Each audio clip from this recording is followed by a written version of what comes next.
Okay, welcome back to the second part of OOP and scoping. So now that we finished scoping, we can move on to something more exciting. Scope is like the annoying little concept of languages, and JavaScript is no different. But hopefully, now that I finished scoping, you'll have a better understanding and appreciation of JavaScript. If I did a good job, otherwise you'd hate it even more. And if that's the case, forgive me. So now we're going to deal with object-oriented programming. Everybody knows here what object-oriented programming is about, so I'm not even going to go into it. We're going to try to employ object-oriented programming in JavaScript because, believe it or not, when people say, JavaScript is not really object-oriented, well, it's only object. So believe me, it's object-oriented programming. You can do everything with it. Encapsulation, polymorphism, and inheritance, you can do all of that in object-oriented programming. The structure and the language allows you to do all that. So some of the things we're going to cover today, and hopefully that's where you're going to get out of, is that we're going to cover techniques for defining a class. I put class in quotes because JavaScript you don't have the keyword class. Yes, it's actually like a reserved keyword in the ECMAScript specification, but you really don't have a class word. So that's why I put it in quotes. The internal, I'm not even getting into that actually. We're going to also cover how to define and also calling methods in a class. We're going to define. I'm going to show you how to define a subclass, so inheritance, and the ability to override those methods in the superclass from your subclass, and also calling a superclass from your subclass. Basically, if you didn't get the gist, all of that is object construction and inheritance. Cool? See one person nodding, Ryan. So defining a class. Constructors. No different than any other language. In every language, well, I think, whenever you want to define a class, everybody knows what's a class here, yes. So whenever you're defining a class, what's responsible for the actual construction of the class is a constructor. What's a constructor in JavaScript? A function. Every single function in JavaScript is a constructor, or can act as a constructor. The reason being is that JavaScript has no clue whether you intend to use that function as a constructor. In other words, whether you intend to use it as a var Kiro is equal to new person. It does not know whether you intend to use that function person as new person or just person. It does not know that. So in other words, every single function in JavaScript acts as a constructor. Basically, and if you really want to know how it does that, then we can have a conversation later. Kevin. Does that mean that every time you make a function call, you're creating a new object? So every single time you're calling a function, you're creating an object? No. Well, unless your function is the one creating an object. Every single time you instantiate an object by calling a constructor, then yes, you're creating a new object. So if I just did foo, the function foo exists in JavaScript as an object, right? Just by sheer nature of it being a function. But it is not actually creating any objects. If I did new foo, then if I did var Kiro is equal to new foo, then a new object is created, pointing back to Kiro. Does that answer your question? Yeah. Okay, cool. So how do I define a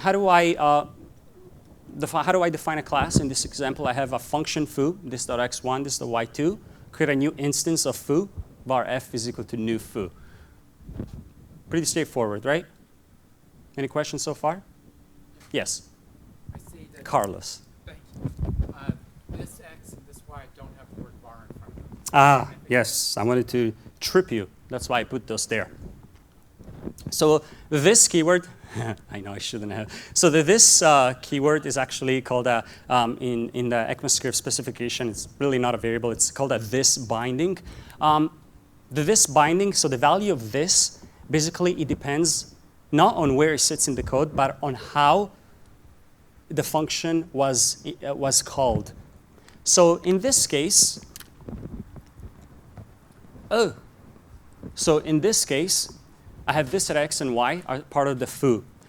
The this keyword, the value of this is dependent on how foo was called.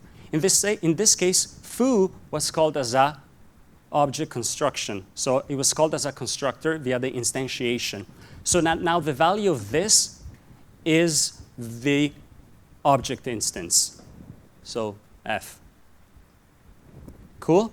But if you did var foo equals foo without the new, what is this equal to? So foo essentially is private, is a private variable to the object, not as a property of the object. We're going to get into that in the next slides. So you can do console.log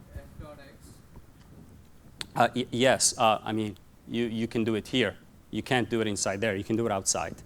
Jumping ahead, good. I like that. So everybody cool? Yeah, yes. You can do it inside because when var f be hoisted above. Yes, but what's f? Fine. Yes, what's f? Yeah, good. Good. Yeah, right. Okay, so the next piece that you have to understand with object-oriented programming in JavaScript and thus object construction is the notion of prototype.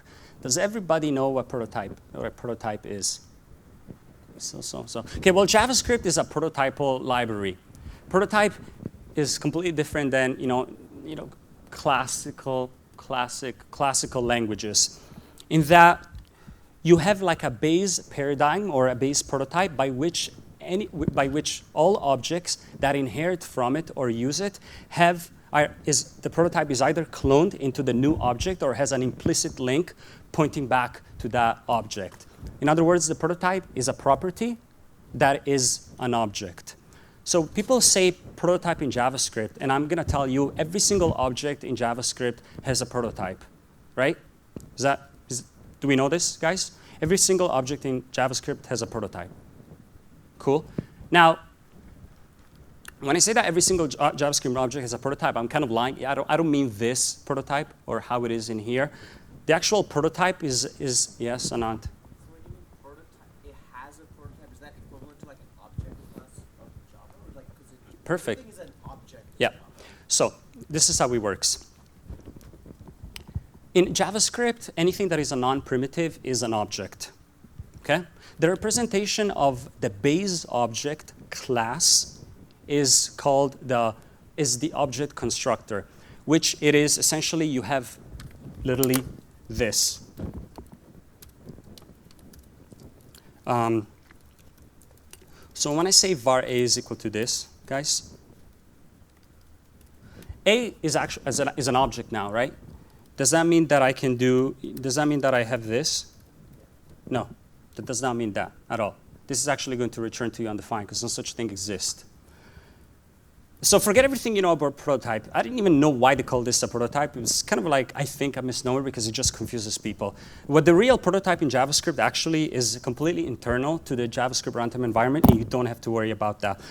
In the ECMAScript specifications, usually defined as a prototype. The V8 engine, which runs Chrome and Node.js, gives you access to the base prototype, like this. Right? So when we say prototype, JavaScript is a prototype-based library.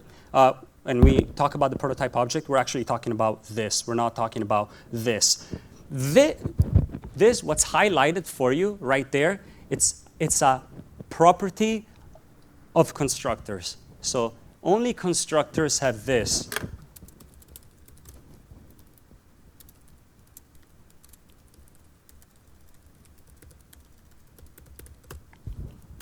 Constructors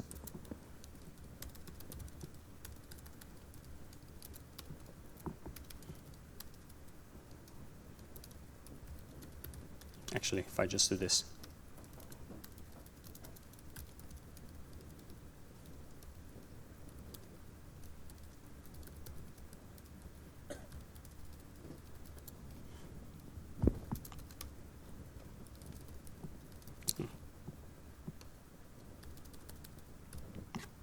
Constructors have a prototype, okay? Because it's part of the constructor, meaning that as soon as I create a function, the function foo has an implicit constructor to it. This is implicit. This constructor is actually equal to, well, foo, pointing back to it. Everybody got that? It's a little bit complicated, so I didn't want to get into this, but any questions? Yeah. Yes. So in the function foo, Yep. if we define this dot x is equal to 3. Yep. And now if we do f dot prototype dot x is equal to 5, Right. well, what happens? So does that x, the x value change to 5? Yep.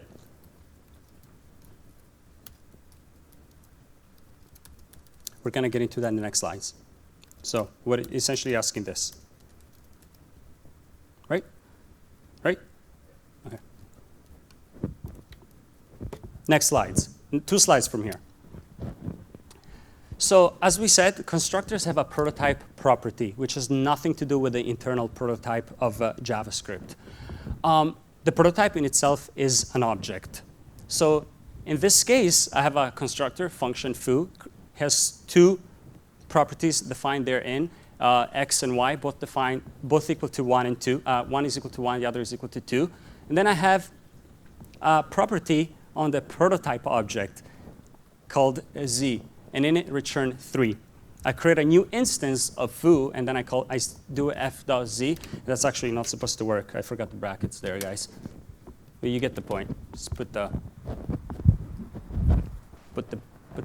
brackets, guys. Method invocation, and that's going to return to you 3. Easy, this one? Pretty straightforward, right, Camilla? So the point of doing prototype is adding more properties outside of the constructor?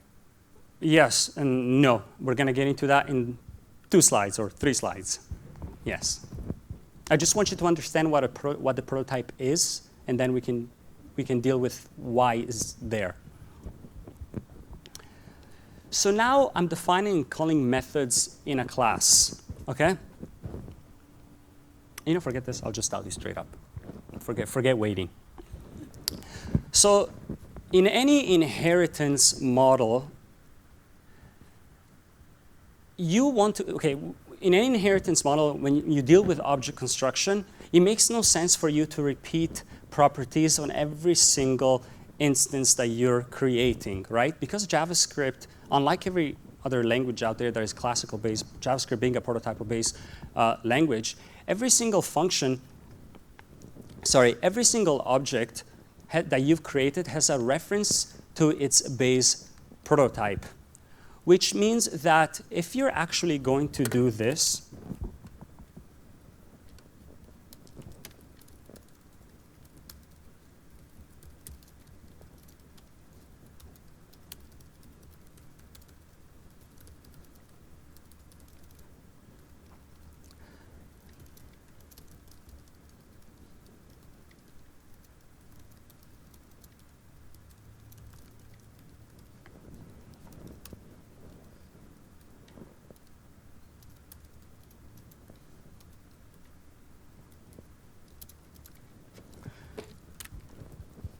in Java or in C or in C# or whatever other language of choice that is classical based you deal with, when you actually create a new instance, as far as I understand, the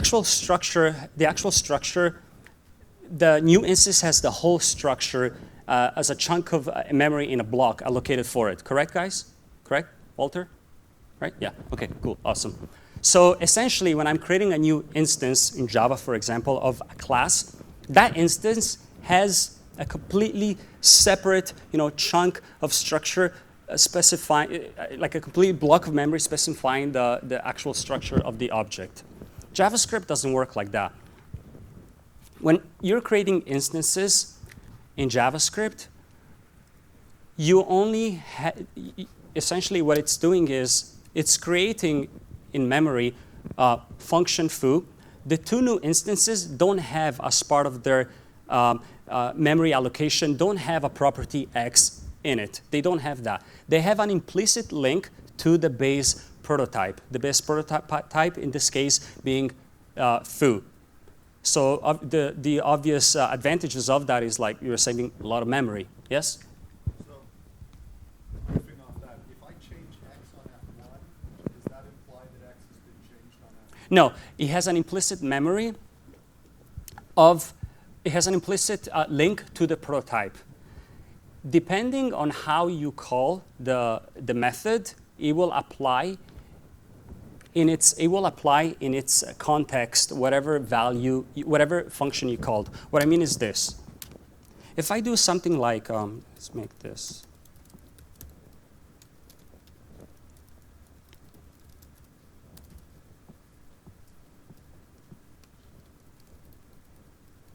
Actually, this is a bad example. It's not.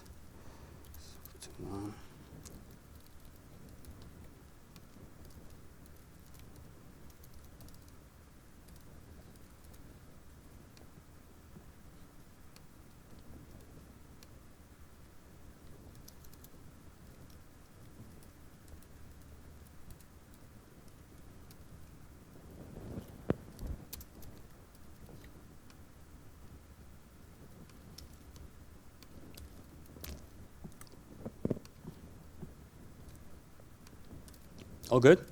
Okay. Oh, sorry, what? If you call F1X the end, you're going to get 3 again? Correct.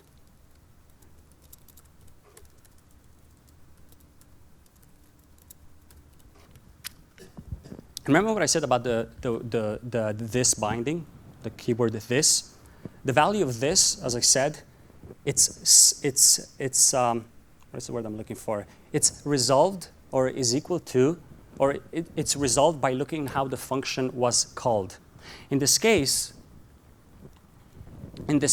remember, this is called as a construction off of an instance.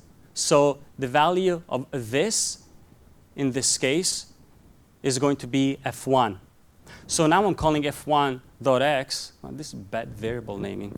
So now I'm calling f1.x. It's going to come in here. It's going to try to resolve this. What is the value of the this binding? Well, you know, it was called off of an object instance, so therefore it's equal to the object. Okay, so now it's the object.y, which was 3. It goes to the next one. You know, f.y, so it's the f.y 4. Okay. Well, f2.x now, what is this binding resolved to? Well, it's equal to the object instance. So it's going to be f2. So it's f.2 is going to be 4. Then it comes in here, and it's the same thing as the previous case. So how the methods are executed is like completely like besides the point. Where the methods are stored are in the prototype, which every single instance has an implicit link to. They're not copied. The result of the execution of those methods is dependent on how they were invoked. Yes? Could you, at line 13, do foo.prototype.x function and have it return something else? Maybe Yes, and then it would have effect on all its and on every single one. It would have, in other words, it's not going to change the values of what you have already defined. Like this is still going to be 3 because you've invoked it before the redeclaration or the redefinition. But every subsequent call to that same object, I'll just show you. The question was this, guys. If I do foo.prototype.x is equal to function, yucky, function return 4, yes, it's going to affect everything. So there's hoisting even in this. Sorry? Even the prototype definitions will be hoisted out. No, this is no. This is nothing to do with hoisting. This yes. What's the difference between prototype and the Java static keyword? The Java static keyword. Yeah. Okay. It seems like this is acting exactly the way static does in Java. Okay, so I have no idea how the Java static keyword works, to be honest. Are you talking about like static classes and things like this? Well, static methods, static variables. Okay.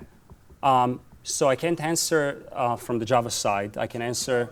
Static basically means that it's going to be that for a given class of objects, Yep. you get one copy for all of them. So one Okay. copy of the variable, one copy of the method. Perfect. Can you redefine the static definition in Java? That's not true here, right? Like Yeah. it's one copy of the method, but the variables are dependent on the instance, right?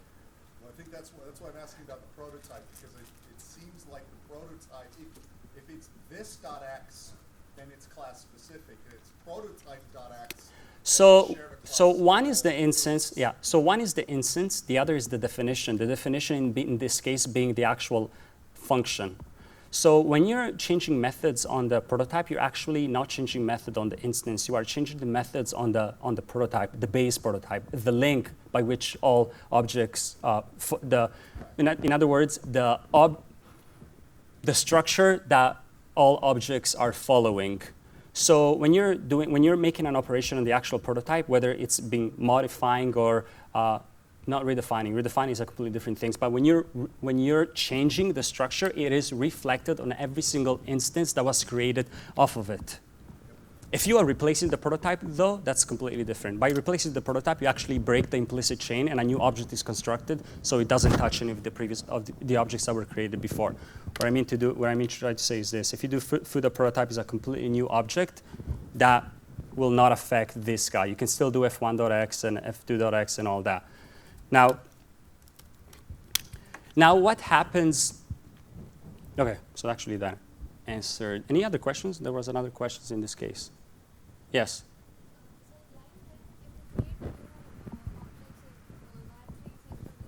So hold on a second. So in line 10, if I create a new object that is equal to var f3 is equal to new foo f3 dot. What do you mean this? Well, no, of course this is going to work. But why is not defined yet? Oh, I'm sorry. Yeah. Oh, yes. This is going to give this. Yeah. It still work.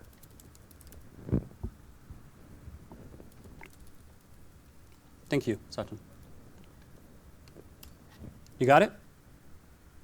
No? Okay. So so she's asking if I do f3.x, it's going to call x, but what happens? It's returning this to y, but this to y doesn't exist. When something doesn't exist, what is the value of it? It is not. There's no execution in there. It's a name resolution in this case, right?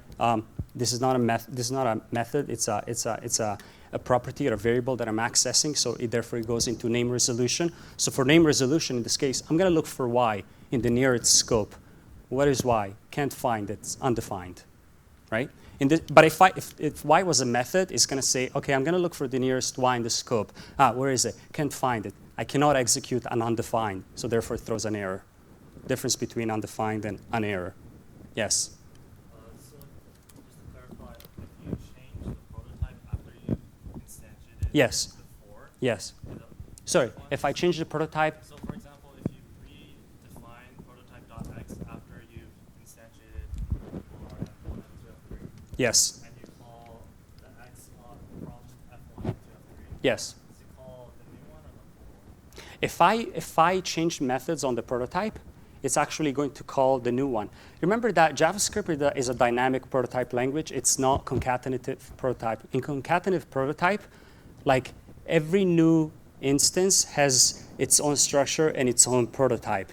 In JavaScript, it's dynamic prototyping. That means that I create a new instance, I literally have an arrow pointing back to the base prototype. So if I change a method on the base prototype, any subsequent calls on the instance are going to say, okay, f.x. Do I have f.x in my constructor? Is it my own property? No, it's not. Okay, let's look at my prototype. Is it in there? Okay, well, sorry. Let's look at the prototype that I'm pointing to. It's base one. Is it in there? Yes, and then it's going to call it. That's called the prototype chain. What I'm doing here right now. It seems like what you described as a pointer, basically. Yes. Okay. Yes. So everyone has a pointer to that initial prototype, but if you redefine the prototype, it's a new object, but everyone's pointing back to the. Yes. Correct. Correct. Yes. So you said when you redefine the prototype as like a completely new object. Yes. What if that object has like a reference that has like a method Yeah. that was the same name as the old prototype? Is it still like if you tried calling? Doesn't matter. It's a completely new object in that case. You have broken the link. That point, that implicit. And so actually, the ECMAScript standard calls them implicit links. They don't call them pointers. And the way it deals with it is because so I don't want to get into it, but so I don't want to call them pointers. You want to call them implicit links. So just stick with that word for now. Yeah? What happens with the old ones that you've instantiated? What happens, it still exists. But you can't use them anymore, right? It's like Yeah, but they exist as part of the instances pointing back to it. So this is what you're saying. Running out of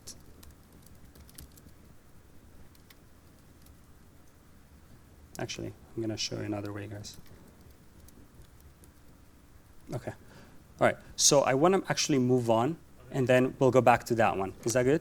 And we can have, like, whoever wants to figure things out can just mass around me, and then we'll go over everything. So this is pretty nifty, I think. Now, controlling access or access control. Remember that JavaScript doesn't have any of those access modifiers like public, private, protected. Remember? It doesn't have any of that stuff. Yes, they are reserved keyword in the ECMAScript specifications, but they are not implemented. Meaning that if you try to use it, it's probably going to give you some nice syntax highlighting, but it really means nothing. So JavaScript, again, doesn't have those access modifiers. So how do you control access? That's where scoping comes into place, actually. So here I created like a nice looking little useless class that does some multiplication, addition, subtraction, and inappropriately called foo. So all private methods or all private functions are going to go always in the constructor. You see here, guys, what's private? Subtract. Meaning that anything outside of the constructor is not going to have access to subtract. Nobody is going to have access to it, not even the methods defined in the prototype. However, I can also have privileged methods, and they're exactly the same as in other language, their definition, that is. Any privileged method you want to put on the constructor as well. Privileged methods, of course, have access to the private methods. Cool? All public and anything that you want to, essentially all public properties, all public methods are always going to go on the prototype. Some people ask us, so what the hell is the point of having a prototype to begin with? Why don't you just put every chunk of code in the constructor? The problem is that implicit link that we were talking about before. If every single time anything that is inside the constructor is going to be assigned a block of memory for it on every single instance. If I do var f1 is equal to new foo, it's going to have its own x, it's going to have its own subtract, it's going to have its own add. If I do f2, it's going to have its own x, own subtract, its own add. If I move multiply inside of the constructor, every single instance is also going to have that additional method in there. And that kind of defeats the purpose of implicit linking to begin with and prototype inheritance. You want to say, well, why am I allocating such a big chunk of memory for that when I can just put them on the prototype and they're all publicly accessible? Now I have an implicit link to the base prototype so that I don't have such a waste of memory, in my code. Cool so far, guys? Yeah. Yes? With the prototype that multiply inside the definition of foo? Can I put it inside here? Yeah. Or does that get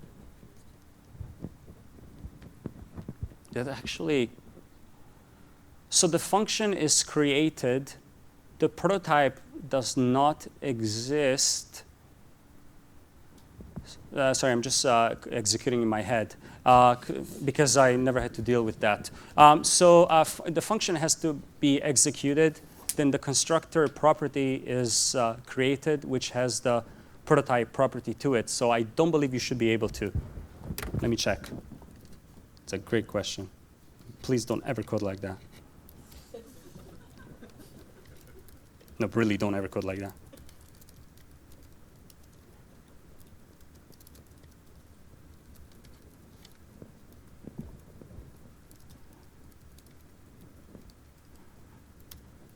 Okay.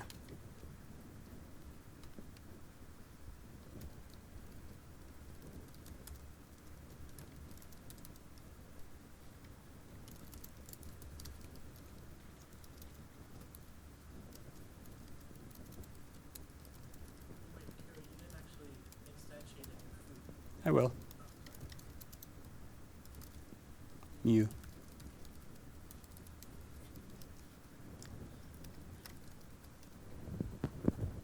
Yes. You can apparently. It's called Chrome Dev Tool. It's doing it for you. Well, how about? Oops, it's not a terminal. Okay. Does that answer your question? Yeah. Okay. I won't do that. Yeah. Don't do that. Okay. So one of the key concepts of OOP is inheritance.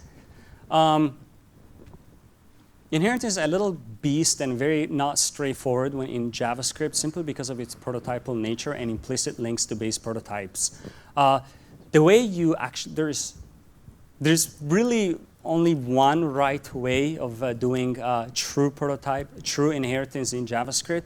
Because it's a prototypal library, you want to deal with inheritance using prototype. You shouldn't apply classical inheritance concepts in JavaScript.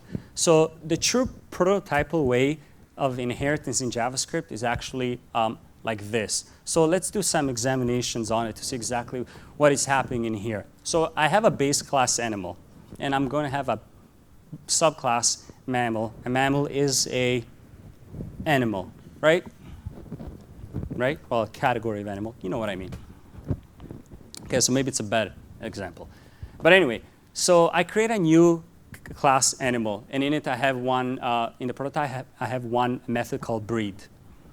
Then I have a function mammal, so a new class mammal. The prototype, to do inheritance in JavaScript, the true prototypal inheritance is on the prototype. I'm going to create a new animal. Why did I do this? Does anybody have any idea why I did this? Sudeep, why did I do this?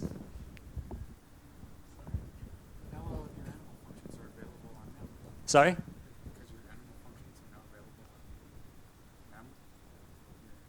Yeah, animal functions. Yeah, so remember that I want to use the whole prototypal nature of JavaScript. I don't want to have to create a whole new object for prototype.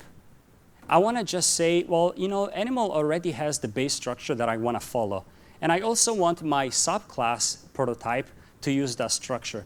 So essentially to replicate inheritance, I'm going to let my prototype be equal to an instance of an animal.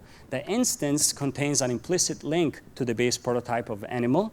So it follows now that my mammal prototype is going to have an implicit link to that animal base prototype. So the second thing I did is I did mammal, the prototype, the constructor is equal to mammal. Any idea why I did this, guys? This is one of those things a lot of people get confused about. Anybody? Why did I do this? It's actually really good. Good stuff. So 99.99% of the times you actually don't ever need this. You can actually completely do without this. For any intents and purposes, it makes absolutely no difference to JavaScript and the runtime environment's interpreter what the prototype constructor is. It doesn't care. It doesn't use it. It doesn't use it because it already has an implicit reference to it. This is so that maybe you, I don't know via reflection or cloning, are able to know what the instance of your object is going to be. What I'm trying to say is this.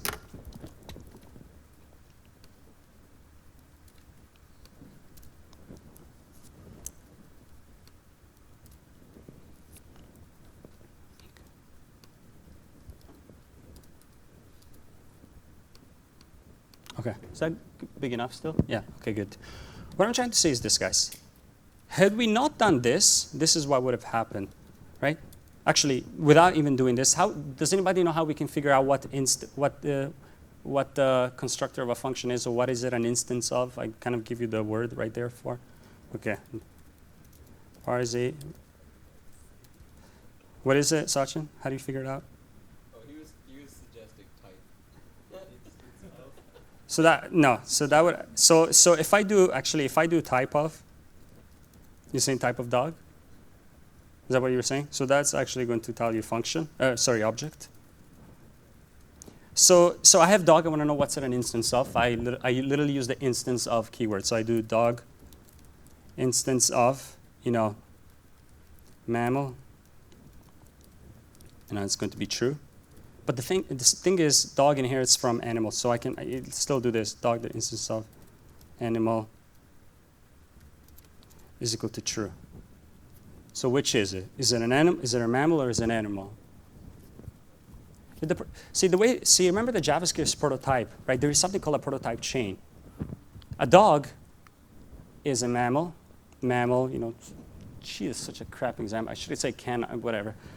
So a dog is a mammal. Mammal, they're animals. So the first thing it says, well, dog is an instance of a mammal, but is a dog an instance of an animal? Well, let's walk up the prototype chain. Okay, what's a dog? Okay, dog is a mammal. Okay, let's look at the prototype. Okay, well, let's look at what is the prototype of the prototype now? Well, it's a animal. So essentially, actually walks up through the prototype chain to resolve every single instance of. And in this case, the dog is an instance of an mammal, which is an instance of animal. So it follows logically that dog is an instance of animal. The whole point now is that if I want to be able to do this, right? I want to be able to get if for some reason, given an object in JavaScript, I want to clone it or create a new object equal to its own constructor, I need to have some information about its constructor. So essentially, dog.constructor, I can something like var other dog is equal to dog.constructor. That's actually going to create for me a new dog. Is that clear, guys? Yes? Why did you say new? Because I made a mistake. Yeah. By default, a function has in its prototype, what's a default prototype of a function look like? It has the constructor built in with a reference pointing back to it. In other words, if I have a new function, 1 second, I'll get to you guys. If I have foo, the default prototype for foo implicit is this.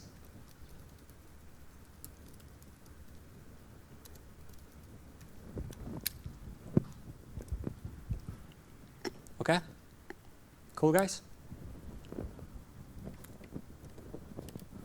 Now, this is kind of like pretty verbose and a little bit annoying. Every single time I want to define, an inheritance, it has to be done like this. I mean, there is libraries that help you deal with it. They provide a nice for you sugary, interfacey sort of way for you to define inheritance in JavaScript. So we'll deal with them in like very soon. So how do I call methods in a superclass for my subclass? It still uses the animal base class guys, but I've just put the subclass in here. So in here I have the mammal subclass. Again, the prototype is a new animal, and I have a reference to the constructor, which is mammal. And I want to override the parent breed function right over here, breed method. So how do I do it? Well, the first thing, I redefine it in my prototype. Okay.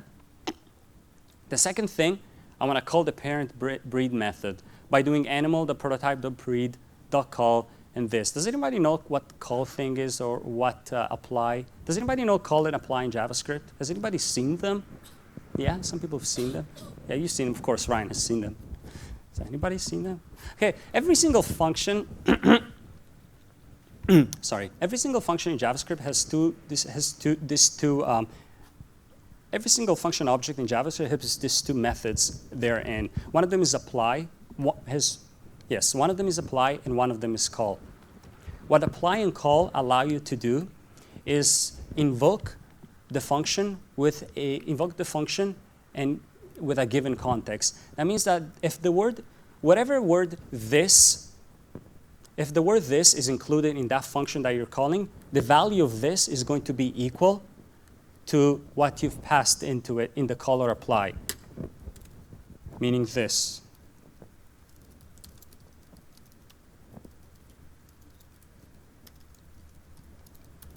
Let's make it a normal function, so calc.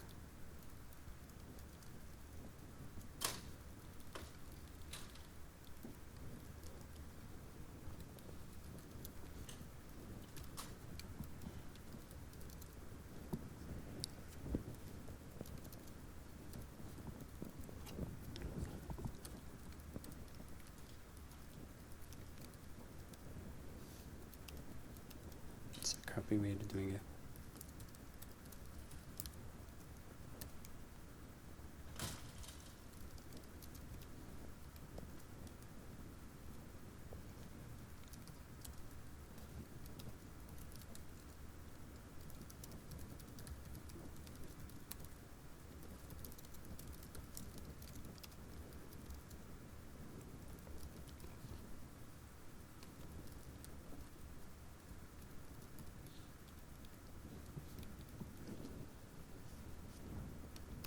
Okay, this is a crappy way of showing you, but I think it will do.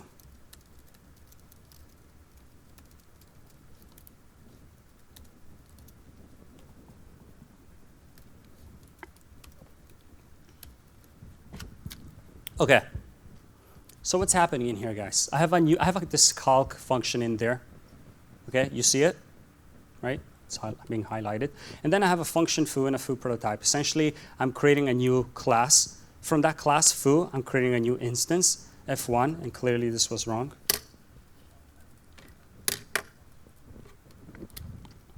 What am I doing? That's correct. So I'm creating a new instance called f1. From there, I want to say,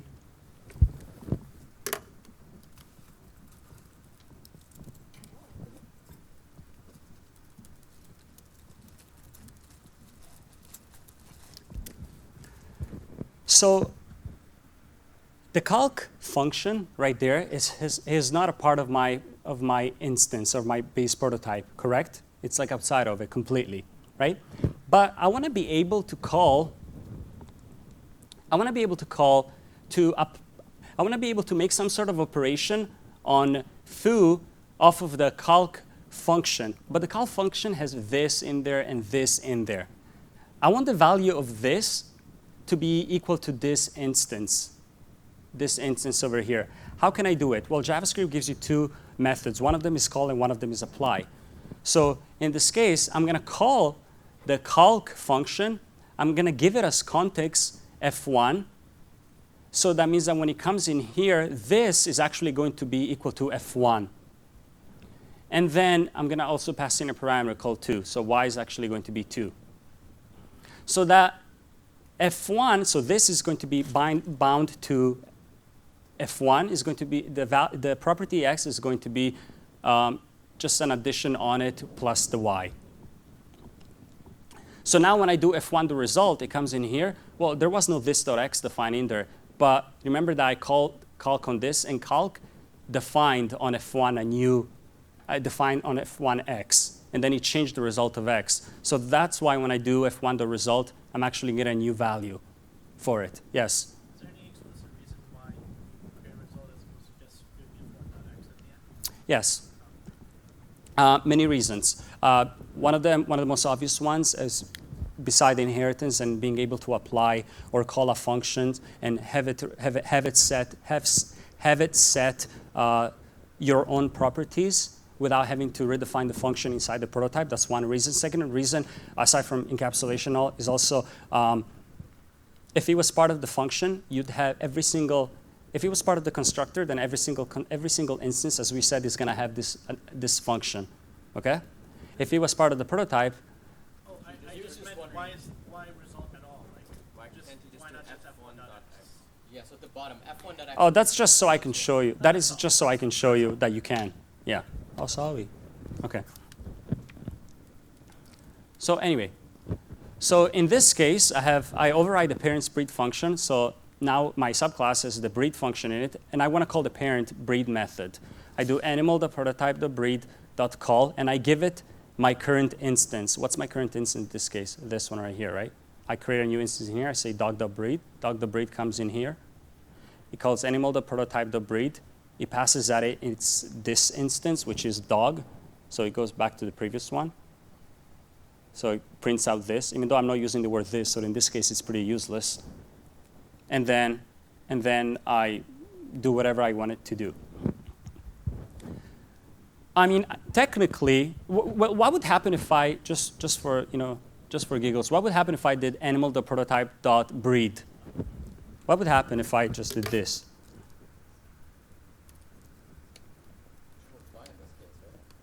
Yeah, in this case, very good. In this case, it's actually going to work perfectly fine because I have nothing set.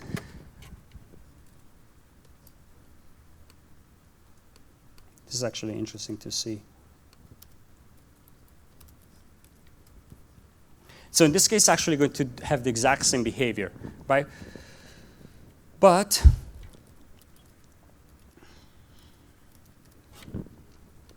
what would happen if I did this? What would happen if it was like this now? Such and since you have the answer.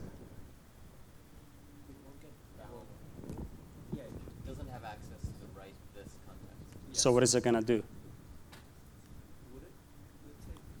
Come on, think about it. What would happen? No.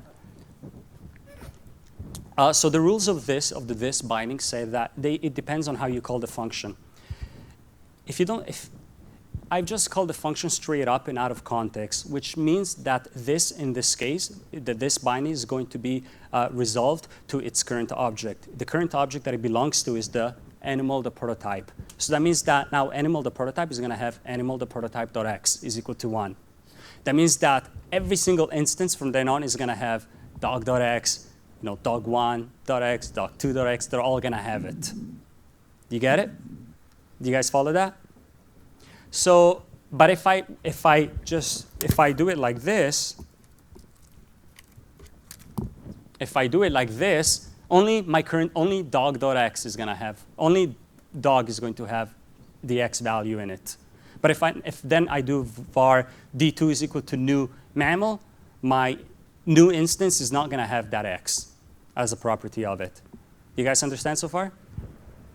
Okay, cool. So we're actually running out of time.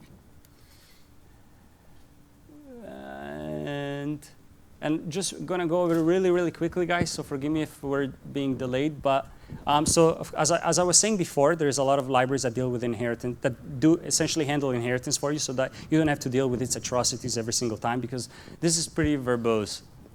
This is a lot to write every single time. So some of the ways out there is like Backbone. Is there anybody heard of Backbone.js here? It's an MVC framework. This, of course, the mobile team user, and the user, of course.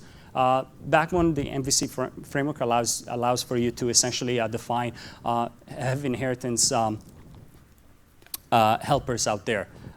Backbone, the model.extend, for example, for you. And then it means you can do something like mammal, animal.extend, and boom, pretty simple. The initialize method in there acts as the constructor. There's another way that is based on prototype.js. The word prototype, the prototype library has nothing to do with JavaScript prototype. I don't know why they named it that either way. So that's why I added the JS. There's no really JS in there. But prototype.js this is based, so this was actually built internally, but based on prototype.js. So the inheritance model was stripped out, and we built this. It's called PT class.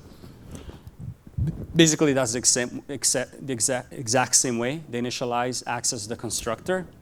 The only difference is that every single method in your subclasses is given an additional argument called super, and super basically points back to the parent's prototype, essentially to your superclass prototype. So now you can do, so essentially what this does, this is an alias for animal.prototype.breed.call this.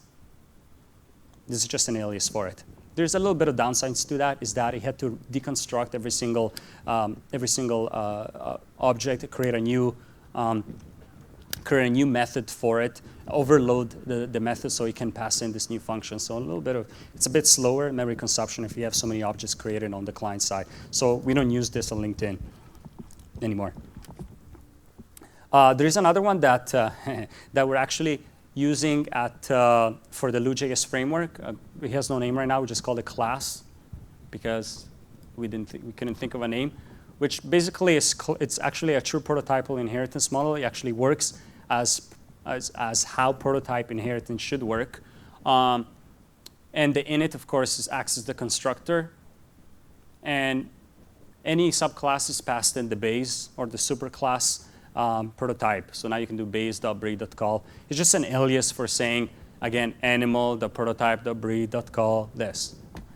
So that actually concludes OOP and in JavaScript. And I know it's been a lot, so if you have a lot of questions, feel free to ask me. Even though we're out of time, I don't mind staying behind. But thank you. Any questions?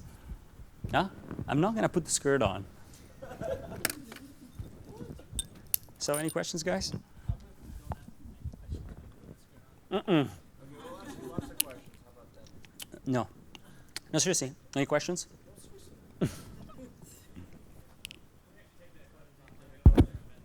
Oh, perfect. Yep.